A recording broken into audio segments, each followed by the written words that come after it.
ముందుగా అందరికీ చేనేత దినోత్సవ శుభాకాంక్షలు తెలియజేస్తూ కేంద్ర ప్రభుత్వం గవర్నమెంట్ అనౌన్స్మెంట్ చేసిన తర్వాత 2015లో రాష్ట్ర వ్యాప్తంగా దేశవ్యాప్తంగా ప్రపంచవ్యాప్తంగా ఈరోజు చేనేత కార్మికులు చేనేత ప్రేమికులు అందరూ వివిధ ఆర్గనైజేషన్లో పనిచేస్తున్న ఎన్జిఓస్ ప్రభుత్వ పరంగా ప్రైవేటు పరంగా చేనేత దినోత్సవాన్ని ఒక పండుగ వాతావరణంగా ఈరోజు జాతీయ చేనేత దినోత్సవ శుభాకాంక్షలు అంగరంగ వైభవంగా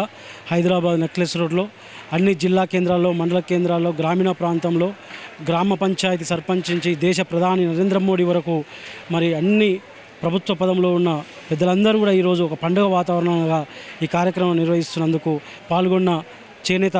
వృత్తిలో పనిచేస్తున్న ప్రతి ఒక్క ఎన్జిఓస్ అందరికీ హృదయపూర్వక శుభాకాంక్షలు తెలియజేస్తూ ఈ కార్యక్రమం రాబోయే రోజుల్లో జాతీయ చేనేత దినోత్సవం ప్రపంచ చేనేత దినోత్సవం రోజు రావాలని ఈ భారత ప్రధాని నరేంద్ర మోడీ గారి పిలుపు మేరకు అన్ని దేశాలతో సంప్రదించి ప్రపంచ చేనేత దినోత్సవంగా ప్రకటించాలని కోరుకుంటూ అలాగే ఈ చేనేత దినోత్సవ రూపకర్త ఎర్రమాద వెంకన్న నేత గారి సంకల్పానికి మరి జాతీయ చేనేత దినోత్సవంతో పాటు ప్రపంచ చేనేత దినం కలిగి ఆయనకు రాష్ట్ర ప్రభుత్వం భారత ప్రభుత్వం మంచి రివార్డు ఒక పద్మశ్రీ పద్మవిభూషణ్ లాంటి అవార్డులు ఇవ్వాలని మరి కోరుకుంటూ అందరూ చేనేత దినోత్సవ ప్రేమికులందరూ మరి హర్షించదగ ఈ విషయం అని కోరుతూ థ్యాంక్ యూ ధన్యవాదాలు ఉండాలి.